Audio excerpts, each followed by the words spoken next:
I used to say I had two brothers, my biological brother, and then there was Liam. He wasn't blood, but sometimes that made it stronger. We grew up on the same street, played the same games, fell in love with the same music, and eventually ended up working at the same company. It was never a competition, not back then. We pushed each other to be better, celebrated each other's wins. Liam was the best man at my wedding. He gave a speech that made even my stoic father tear up. He was there when my daughter was born, the first to hold her after me. We shared everything: meals, memories, family vacations. But if you ask me when things started to shift, I'd say it was around the time I got promoted.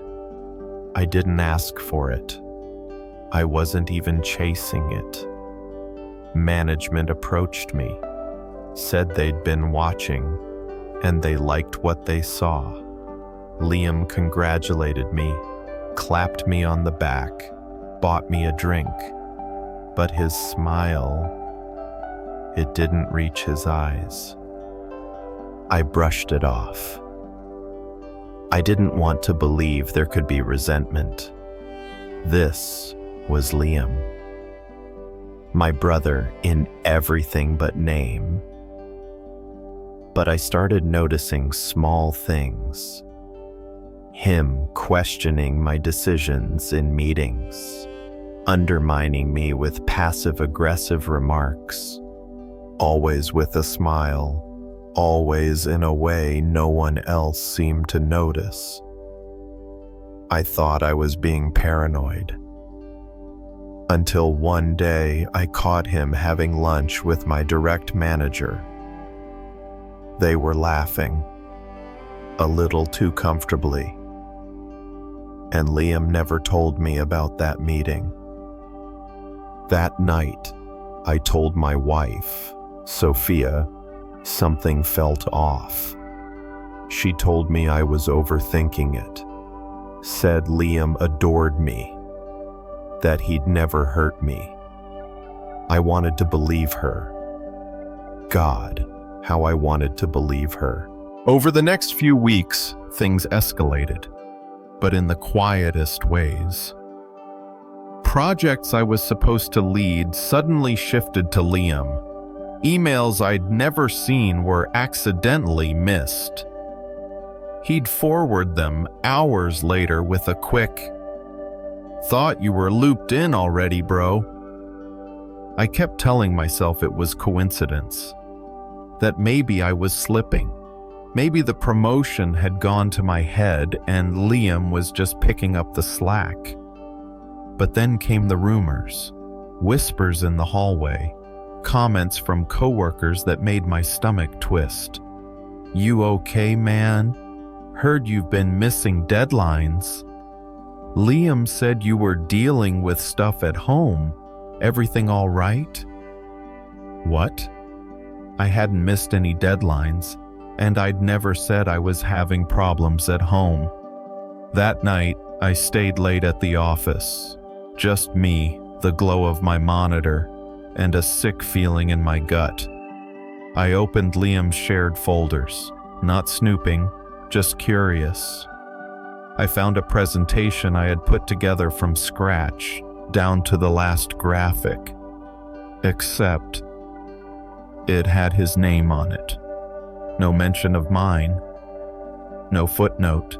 Nothing. I stared at it for a long time. Then I closed the file. On the drive home, I kept rehearsing what I'd say to him. Why would you do that? We were supposed to have each other's backs. But when I pulled into the driveway, I noticed something strange. Liam's car was parked out front, and he wasn't just dropping by. Inside, he was sitting on the couch with my wife, laughing, close, too close. Sophia stood when she saw me.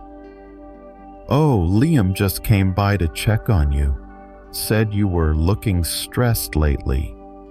Stressed. He was laying the groundwork.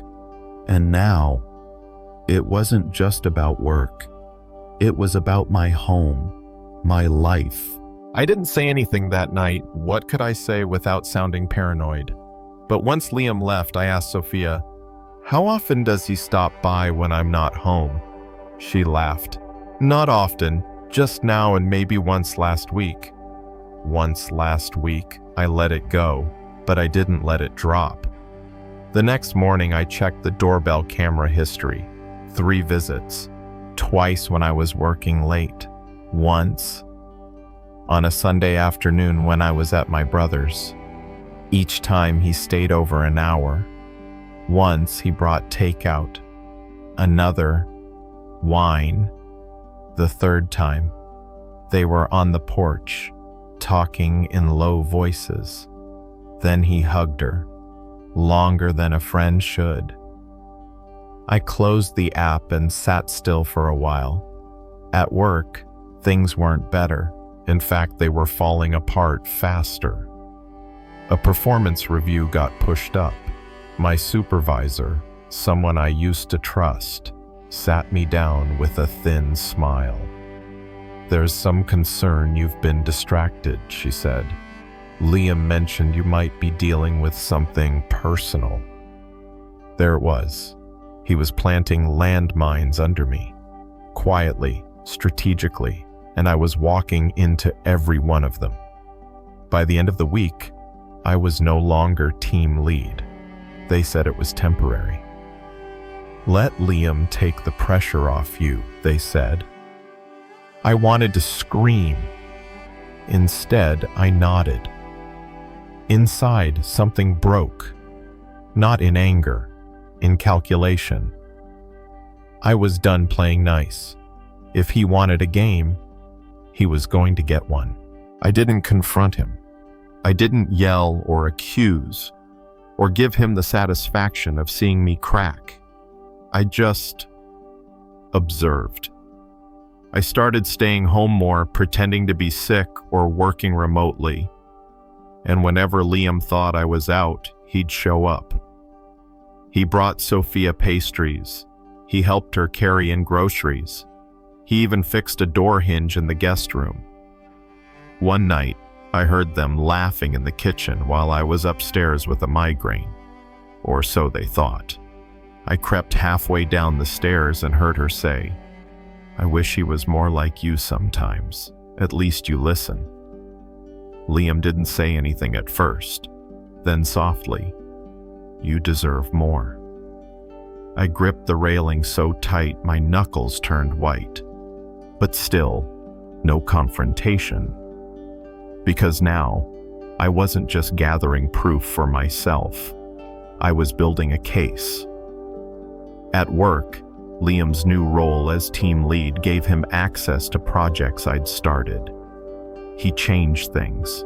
He rebranded my ideas, pitched them as his own in meetings I was suddenly not invited to. But I wasn't idle. I backed up every email, every draft, every timestamp.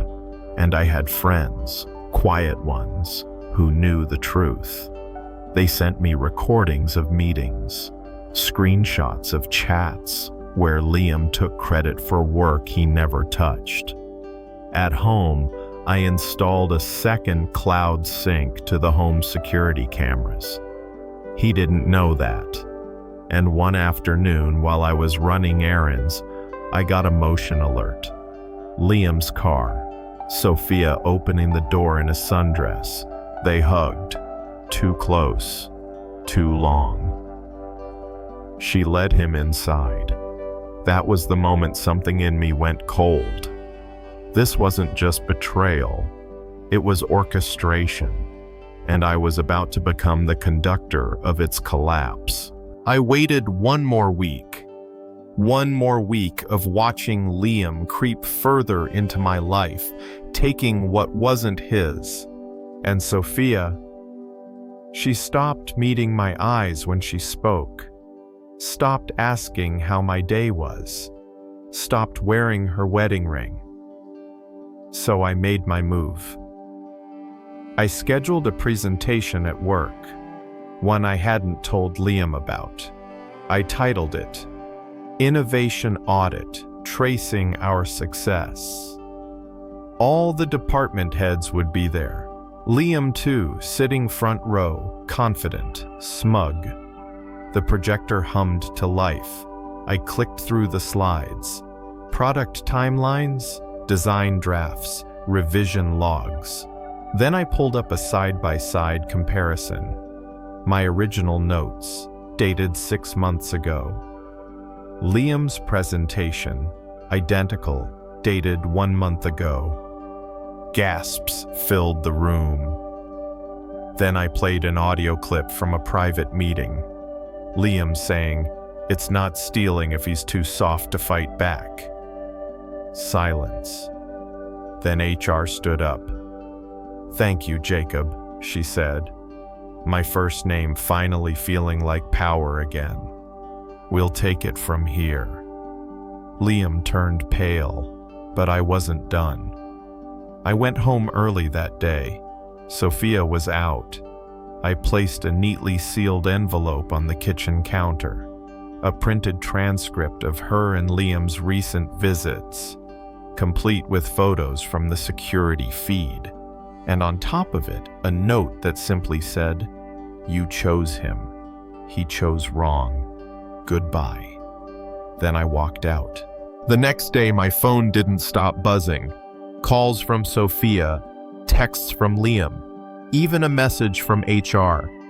"Jacob, we'd like to discuss reinstating your position." But I ignored them all. I took a drive out to the lake where my dad used to fish. Just me, the water, and the sound of wind. I hadn't felt that clear in years. When I came back to town, things had shifted. Liam had been placed on administrative leave pending investigation. Turns out he had pulled the same trick before, just never on someone who kept receipts. Sophia? She moved out of our apartment within 3 days. No apology, no explanation, just a text. I never meant for this to happen, but she had. And Liam, last I heard, he applied for jobs in 3 different states. No references, no luck. As for me, I didn't go back to the company. I didn't want to walk those same halls. Instead, I started consulting. My own clients, my own projects. No one standing in my shadow. I rebuilt, piece by piece, and I never forgot the lesson. Trust isn't stolen all at once. It's chipped away, smile by smile, handshake by handshake, until you don't realize how hollow everything has become. But once you see the cracks, you never unsee them. About a year later, I got an email. Subject line, "Forgiveness?" It was from Liam. "I know I don't deserve your time. I just wanted you to know I hit rock bottom. Sophia left me too. I'm in therapy now. I never understood what I ruined until I lost it all." I stared at the screen, not with hate, but with something worse. Indifference. He'd been like a brother to me once. Now, just another chapter I closed. Then, a week after that email, I got a call from a nonprofit. They were launching a mentorship program for young professionals from underprivileged backgrounds. They wanted me to lead it, not because of my degree, not because of my job title, but because they heard how I handled the fall, with grace, with dignity. I said yes, not because I wanted to fix the past, but because I knew the future could be something better, something mine. There's a quiet kind of peace that comes when you stop looking back. I didn't need revenge. I didn't need apologies. I didn't need validation. I had myself. I had my integrity, my future, and a life rebuilt on my own terms. Some nights I sit on the porch of my new place, a modest home, nothing fancy, watching the city lights flicker in the distance.